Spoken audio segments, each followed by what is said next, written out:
예, 오늘은 또 조금 전에하고 다른 주제인데 깨달음과 믿음이 어떻게 다른가.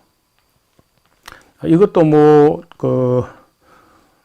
묻지 않을 때는 간단한 것 같은데 누가 물으면 또 그 대답이 쉽지 않아요.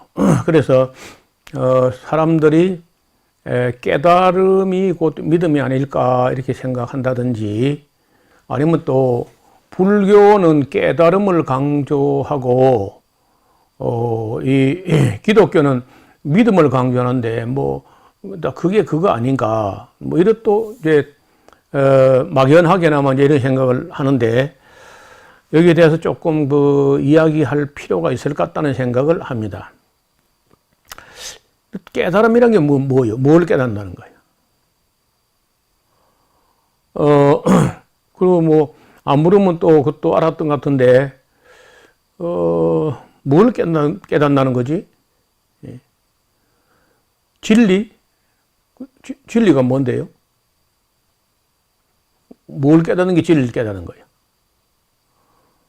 그러니까 이런 걸 평소에 이 문제를 가지고 고민을 해보지 않았던 분들은 이런 거 하나도 개념 정리가 안 돼 있기 때문에 누가 믿음이라 해도 별 관심 없고, 또 그걸 다른 말로 바꿔서 깨달음이라고 한들 또 그게 그거지 별거 있겠냐 이렇게 해가지고 이제 생각하기 싫어하는 이런 경향이 있다는 거예요. 그래서 오늘 우리는 이 문제도 한번 이야기를 처음부터 근원부터 한번 좀 생각을 해보려고 합니다. 이 사람이 살아가면서 일어나는 이 여러 가지 일들을 종합적으로 생각해 볼 때 뭐든지 이게 합리적으로 설명이 되고 이해가 됐으면 좋겠는데, 이게 합리적으로 설명 안 되는 게 너무 많아요. 그래서 이제 옛사람들은 그러니까 지금부터 한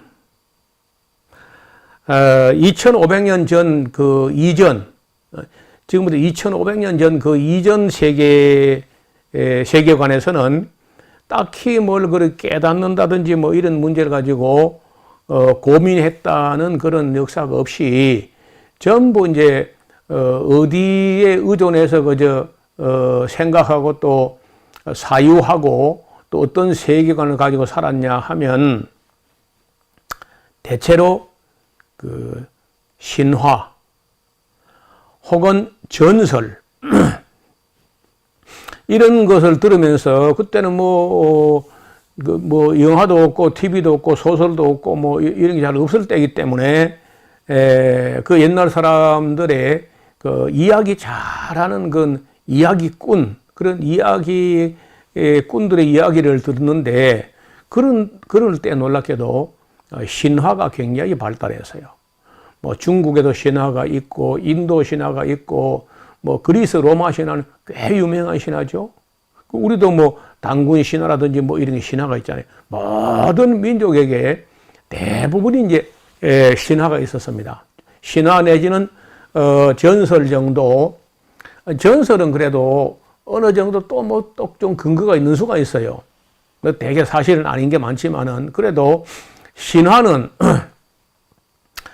이게 너무 황당하고 너무 엉뚱하고 너무 신비하고 이렇게 해가지고 거의 믿을 수 없는 이야기가 많은데, 그래도 그 신화에도 나름대로 뭔가 교훈은 담고 있어요. 그 신화들이 담고 있는 어떤 메시지가 있고 시사하는 바가 있다고요.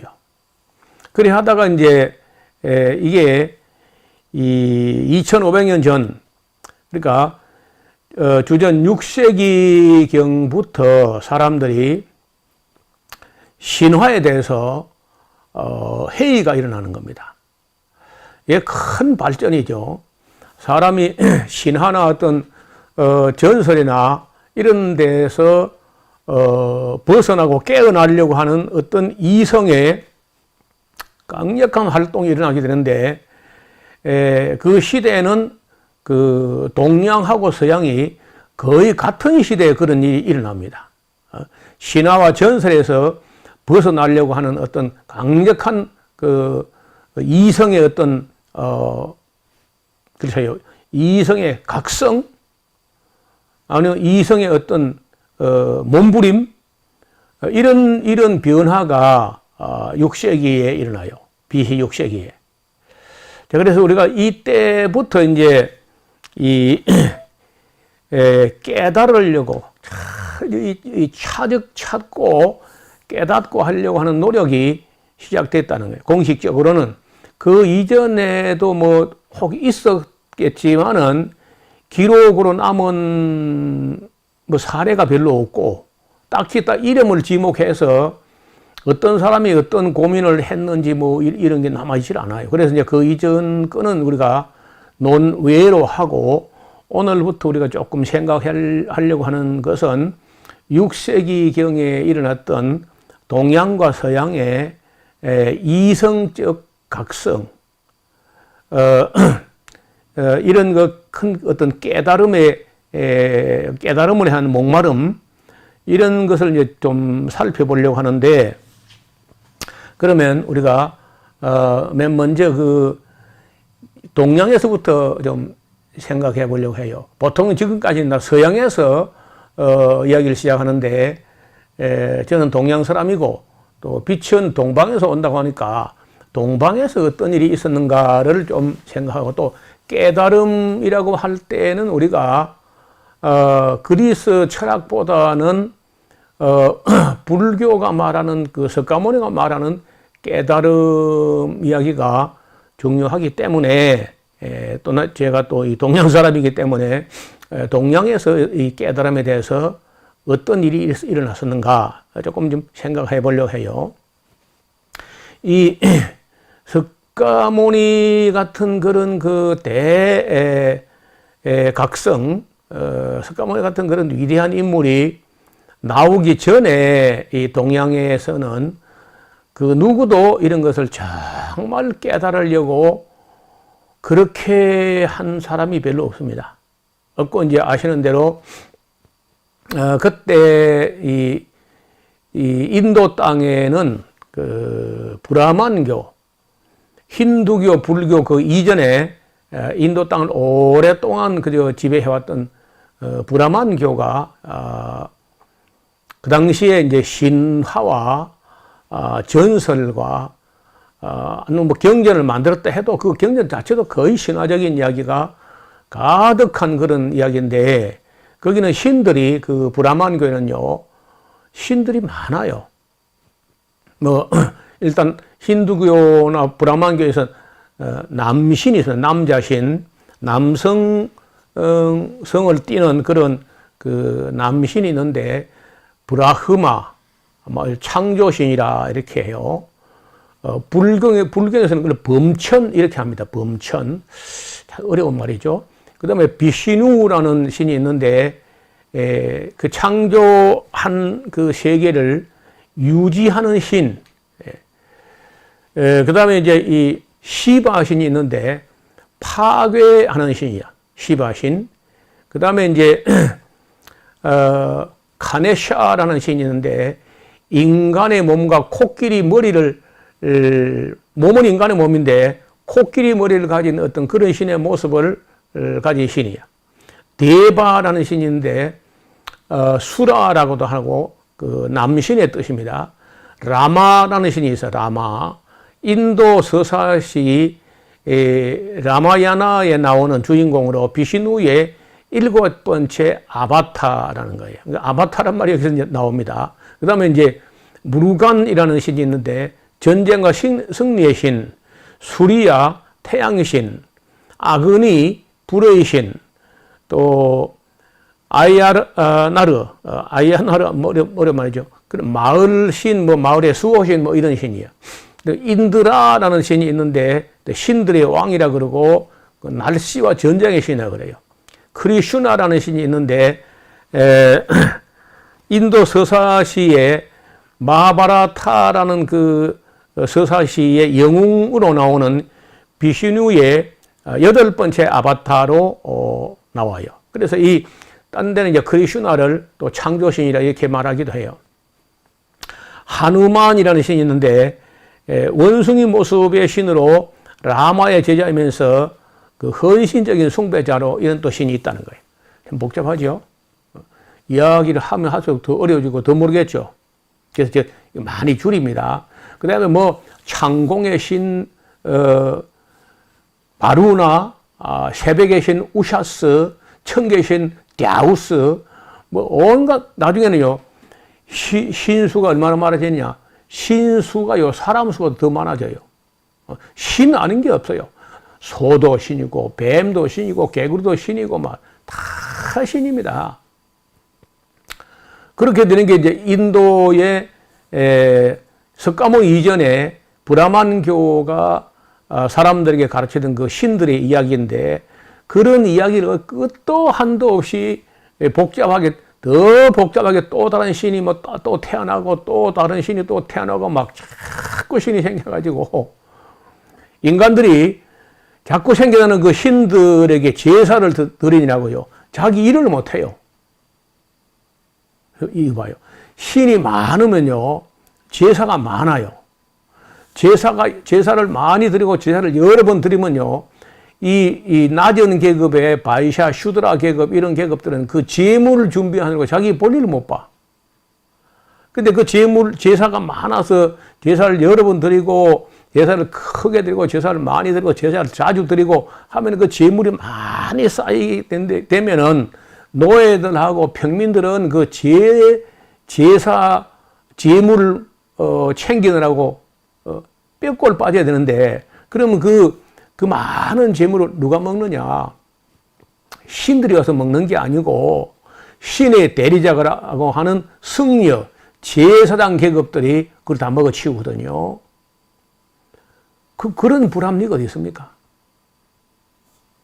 그래서 다신교 사상이라는 게 다신교가 왜 다신교가 됐냐? 신이 하나밖에 없으면 1년에 제사가 한 번밖에 없잖아요. 그럼 먹고 살 게 없어, 성녀가. 그래서 신이 많아야 제사가 여러 번 있고, 제사가 여러 번 있으면 재물도 많고, 재물이 많으면 성녀가 배부르다는 거예요. 그래서 그때는요, 왕하고 성녀 중에 성녀가 왕 위에 있는 수도 있어요. 그래서 브라만 계급이 그러니까 성녀 계급이 신을 섬기는 제사장 계급이 왕 계급 위에 있는 거예요. 왕이라든지 정치 무사 계급은 크샤트리아 해가지고 밑에 계급이고, 브라만 계급, 성녀 계급이 제일 위에 상위 계급이야. 그래, 브라만, 크샤트리아, 바이샤, 슈드라, 카스트 제도라고 한번 들어보셨을 거예요. 그러니까 이게 다가 아니고 이건 남신만 그렇고요. 여신이 또 있다니까. 여신들 여신도 수도 이만큼 돼요. 굉장히 많아요. 그러니까 이런 남신 여신들이 이렇게 많아가지고 사람들을 괴롭게 하는 거죠. 이걸 누가 지켜봤냐면요, 석가모니가 이걸 지켜본 거예요. 그리고 석가모니가 이에 대해서 고민에 빠지게 됩니다. 소위 이른바 사문유관이라고, 이 다음에 불교 이야기를 좀 할 텐데요. 동쪽, 서쪽, 남쪽, 북쪽으로 그 카필라 성에서 성 안에 갇혀서 살다가 바깥 세상에 궁금한 겁니다. 그래서 이제 종자를 건드리고 나갔다가 어린아이가 태어나는 장면을 봤어. 우리야 예사로 이제 늘 익숙한데 석가모니는 그런 걸 한 번도 안 보다가 어린아이가 막 길바닥에서 태어나는데 엄마는 비명을 지르고 애는 피투성이 돼가지고 그 태어나는 그 고통을 본 거죠. 그 처음 볼 때 어떻게 했어요? 야, 사람이 태어나는 게 이렇게 고통이구나. 그러니까 탄생 자체가 고통이야. 그 다음, 다른 문으로 나갔을 때 그 이튿날에 사람이 늙어 쪼그라져가지고 완전히 번데기처럼 쪼그라져가지고 말라가는 걸 봤어. 늙어서. 그래서 왜 저렇게 생기냐니까 아무든지 오래 살다 보면 저렇게 됩니다. 우리에게야 익숙한 거지만 석가모니가 처음 보니까 그 놀라운 거거든요. 그런 거 한 번도 본 적이 없어요. 정반왕이 온 이 카필라성 그 성 주변에 아름다운 아가씨, 젊고 예쁜 아가씨만 가득하게 해가지고 그런 늙고 병들어 쪼그라져가지고 대추나 아니면 번데기처럼 된 걸 처음 보는 겁니다. 그 늙으면 다 그렇게 된다고 하니까 그거다 짐까지 짊어지고 진땀을 팔팔 흘리는데 이거 기가 막히거든요. 그래서 사람이 태어나는 것도 저리 고통스러워. 어제 본 거 고통스러운데 늙으면 또 저렇게 되니 이게 무슨 의미가 있냐. 그래서 생노를 봐서 생노가 다 고통이다. 그러면 완전히 병들어서 이제 또 곧 죽어가는 사람을 봐서요. 이건 또 왜 이러냐 하니까 늙은 후에 사람이 늙은 후에는 결국은 또 병든다는 거예요. 병드는 것도 고통이구나. 그 다음에 다른 문을 갔을 때 사람이 죽었다는 거야. 상녀가 나가고 막 온 가지고 또 울고 불고 이제 하는 걸 보고 석가모니가 그 유명한 생로병사, 이걸 사고라고 사고, 네 가지 고통, 태어나는 것도 고통이요, 늙어가는 것도 고통이요, 병드는 것도 고통이요, 죽는 것도 고통이요. 인생이 전부 고통 덩어리구나 이거야. 인간은 뭐 하려고 태어나가지고 저는 고통을 갖다가 생로병사가 다 고통인데 하면서 우울증에 빠져요. 그리고 뭐 한 번은 지나가다가 보니까 농부가 밭을 가는데 그 쟁기 보섭에 지렁이가 확 잘라진 겁니다. 잘라졌더니 그 지렁이가 이쪽 동아리도 꿈틀꿈틀 저쪽 동아리도 꿈틀꿈틀 하는데 그걸 또 작은 새가 와서 또 날람 집어먹고 가는데 그 새가 물고 가다가 또 다른 큰 새에게 또 덮쳐가지고 먹고 먹힌 또 모습을 봤다는 거야. 보는 것마다 석가모니는 충격에서 충격을 받아가지고 우울증이 빠져요. 요즘 말하면 우울증이야.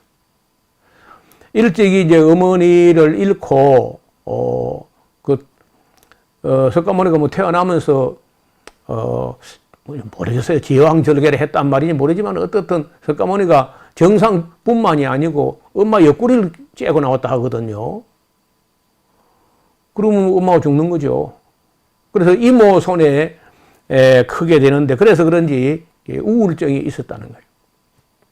그래서 늘 그 우울에 빠져 있는 그런 석가모니를 즐겁게 하려고 정반왕이 아주 있는 힘을 다해서 아들을 즐겁게 하려고 노력하고 예쁜 아가씨들 온 궁전에 가득하게 세자궁행 막 이렇게 했는데도 불구하고 그 우울증을 못 벗어나요. 그러니까 생로병사를 받지 그 생태계가 먹고 먹히는 그런 비극을 받지 않으니까 보는 것마다 다 우울을 해가지고 그래서 이제 할 수 없이 석가모니를 그 정반왕이 결혼을 시키면 아내하고 사랑하다가 우울증을 벗어나는 하고 결혼을 시켰어요. 결혼을 시켰는데 참 다행인지 불행인지 그 사이에 아들이 하나 태어났어요. 아들이 태어났는데 그 석가모니가 그 자기 아들 이름을 뭐라 지느냐? 라훌라라고 지었어요. 라훌라. 그게 무슨 뜻이냐? 지금 얽혀있는 인연만 해도 이거 하나 끊기가 피눈물 나는 인연인데 왜 또 장애물이 하나 더 태어났냐? 그래서 장애물이라고 라훌라라고 하는 이름을 지었는데 애물단지 장애물단지가 하나 더 태어났다. 그래서 결혼해도 우울증이 안 풀리고 아이들을 낳아도 우울증이 해결이 안 되고 그래가지고 29살에 석가모니가 결국은 자기 아버지한테 말도 안 하고 종자 하나와 함께 말을 타고 멀리 그야말로 출가인지 가출인지 모르지만은 집을 나가요. 이래가 도저히 안 되겠고 내가 그 고승대가 이 히말라야 산록에 그냥 1년에 밥 몇 끼 먹고 도 닦고 있던 사람을 참말인지 몰라 거짓말인지 어떤 사람은 지금도 그런 거짓말이 있는데 260년 동안 밥을 입에 대본 적이 없이 살아있는 성자가 있다 이런 소리 있거든. 그 티벳 가면은 이래. 그러니까 석가모니가 그런 사람이 있으면 좀 만나가지고 진리를 들을 수 있을란가 싶어서 얼마나 찾고 찾아서 하여튼 유명하다는 그 브라만교 브라만 성녀 있는 곳은요 다 찾아가요. 그 브라만교 다시 말해 힌두교에는 그 가주기, 임주기 이런 거 있어요. 가주기는 집에서 일정 기간 동안 이렇게 사람이 가정생활을 하고 이제 아기 낳고 해야 돼요. 그러니까 임주기가 있는데 그때는 집을 나가서 돌을 닦아가지고 해탈하기 위해서 수풀에 거하는 그러면서 뭐 도만 닦는 그런 사람들 찾아가서 아무리 만나봐도 석가모니의 궁금증과 알고 싶은 그 우울증에 100분질도 감당이 안 돼요. 그래서 유명한 다 만나봤는데 하나도 해결이 안 됩니다. 그러니까 석가모니가요, 그 우울증 정도만 아니고 이 머리도 제가 볼 때 굉장히 비상한 거야. 그 승려들, 브라만들 이런 것들이 거짓말한 거 다 간통해요. 딱 들어보고는 너도 거짓말이야. 너 가짜야. 너도 똘중이고 가짜야. 너도. 그래 다 만나봐가지고 도무지 만족이 안 되니까 내가 스스로 깨달아 봐야 되겠다. 해가지고 그 유명한 그 보리수당 밑에서 한 5년, 6년 이렇게 수도를 하는데 그 이야기는 이 다음에 또 새로 좀 더 진지하게 하기로 하고요. 어떻게 하든지 그냥 연구를 해가지고 석가모니가 깨닫게 된 게 있는데 석가모니가 그때 깨달은 게 뭐냐. 브라만교, 인도 전통적으로 내려오는 그 신화와 전설과 그 브라만교의 이 수많은 신들 이야기가 석가모니 볼 때 몽땅 거짓말이다. 그런 신은 없는 것이고 다 가짜야. 그 신도 가짜고 브라만도 가짜고 다 가짜다. 이건요 굉장히 큰 깨달음이야. 엄청난 깨달음이죠. 왜냐면 맞는 말이거든요. 인도에서 사람 수보다 많은 그 수많은 신들이 다 가짜라는 거야. 이걸 깨달은 거예요. 그래서 석가모니가 마침내 무신론자가 된 건데 그거를 지금 한국의 스님들 거의 잘 모릅니다. 석가모니가 왜 무신론자가 된지 모르는 거예요. 그거는 인도 그 브라만교에서 성기라고 하던 그 모든 신이 가짜라는 걸 아무도 알아보지 못했는데 석가모니가 그 고도의 지성을 가지고 그게 다 가짜다. 그걸 깨닫게 되고 그걸 왜 깨닫느냐. 그러니까 신들이 많으니까 제사가 많으니까 재물이 많고 재물이 많으니까 승려들이 그 브라만들의 배만 불리는 거예요. 이걸 보고 너무 충격을 받은 나머지 집을 나가가지고 깨달은 걸 가지고 제자들 가르치기 시작해요. 그런데 이걸 직설법적으로 나처럼 이렇게 말을 못해요. 브라만교, 힌두교 말하는 그 모든 다 신이 다 가짜다. 그 신은 없다. 이렇게 말을 못하고 그 은근히 깨달으면은 너도 바이샤 슈드라 그 당시에 노예 신분을 가지고 있는 그런 사람들 보고 너도 깨닫기만 하면은 영겁의 세월을 윤회 전생할 것 없이 바로 오늘 즉석에서 너도 깨달은 자, 부처가 된다. 브라만이 된다. 너무 파격 아닌가요? 그게, 그때로서는 2500년 전에 그 모든 신들이 다 가짜라고 하는 것을 인식을 했고, 파격적으로 바이샤 슈드라 너희들도 윤회 전생 영겁에 거칠 필요가 없고, 너희도 깨달으면은, 그럼 깨닫는 뭘 깨닫는 거야? 브라만이라는 성녀들이 만들어 놓은 신이 가짜라는 걸 깨달아야 돼. 그래서 그렇게 말하는데 석가모니가 평생을 그 얘기를 하는데 문제는요, 거기에 모여든 사람들이 다 뭐 무지렁이들 모여서요. 바이샤 슈드라 이런 것들은요, 아무리 석가모니가 그렇게 진실한 말을 해도 설마 우리가 깨닫고 어떻게 브라만이 되냐, 우리는 수드라인데. 그래서 참 석가모니가 나중에 일생을 가르치다가 절규하듯이 비명을 지르듯이 한 말이 있는데 무지중생은 구제불능이다. 너무 어리석어도 분수가 있어야지. 너무 어리석은 노예 근성만 가진 사람들은 지도할 길이 없구나야. 이런 말을 할 정도로 어렵습니다. 지금도 제가 가끔 사람들이 잘 안 듣던 뾰족한 어떤 진실을 말하면요, 그냥 불편해하면서 도망을 가요. 제가 지금 이 이야기를 시작하게 되면은 앞으로 여러 차례 이야기를 거듭해야 할 텐데, 듣는 중에 불편한 이야기가 꽤 나올 겁니다. 여러분이 알던 거하고 여러분이 들었던 거하고 다르니까. 여러분, 다른 거하고 그런 거하고는 같은 말이 아닙니다. 다르지.